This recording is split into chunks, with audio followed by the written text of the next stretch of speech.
Peggy 18.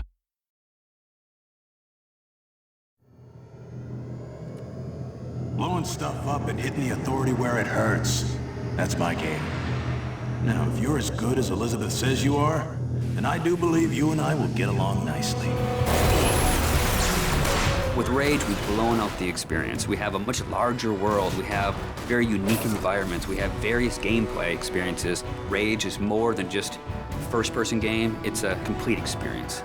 We're known for making this straightforward action shooter, and we kept that. But then we added on top of it this deep and meaningful story.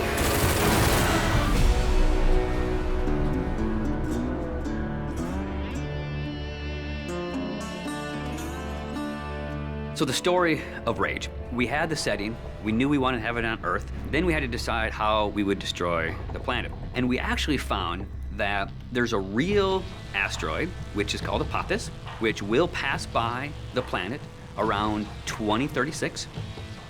So in the fictional world of Rage, when the governments of the world discovered that Apophis would hit us and destroy most of civilization, they initiated a program called the Eden Project. So the game starts out where you are an Ark survivor. You are one of those people buried in 2036.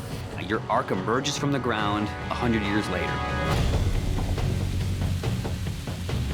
Unfortunately, you're the only one that survives in your Ark. So when you step out, you are alone. And it's this post-apocalyptic world that you rise up in, and it's this twisted version of the reality you used to know, and you really don't know what to expect. Current position unknown. There's mutants and there's bandits, and there's groups of settlers trying to survive. You people are only trouble.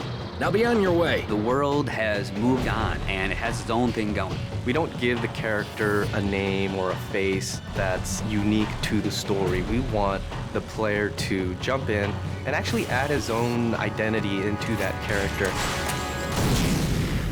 So when you step out of your Ark in Rage, you have no idea what your role in the bigger conflict will be.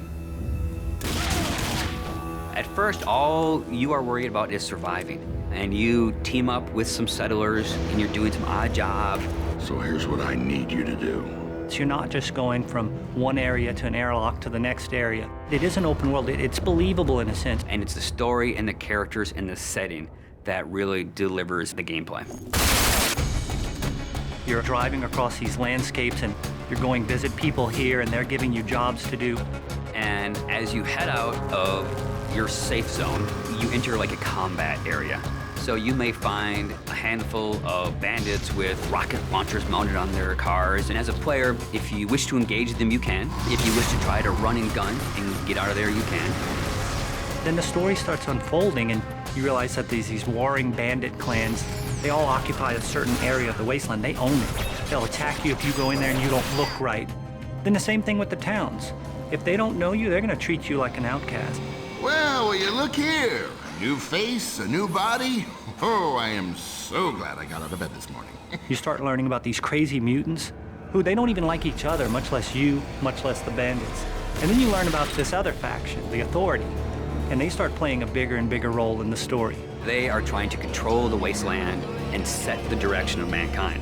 That's the truth. And that's what people need to know. So there's a small group of people called the Resistance that are fighting against the Authority. The Resistance discovers you. And everyone knows that Ark survivors have a certain specialness to them. You got all those little computers racing around inside you. As you move through the story and you become more important and people start to take notice of you, so does the Authority. As you, the player, get your weapons and start interacting with the characters and start fighting all the bad guys in the world, you understand what your role is in the world. So, you're the new team member. The story in a game really gives meaning to the action. It creates the setting that all the gameplay exists on. And if you have a compelling story and you have compelling action and ways to drive the player forward, it just creates a richer experience and a more complete package. But it's always about, again, something new around every corner, and you really have to stay on your toes in the wasteland.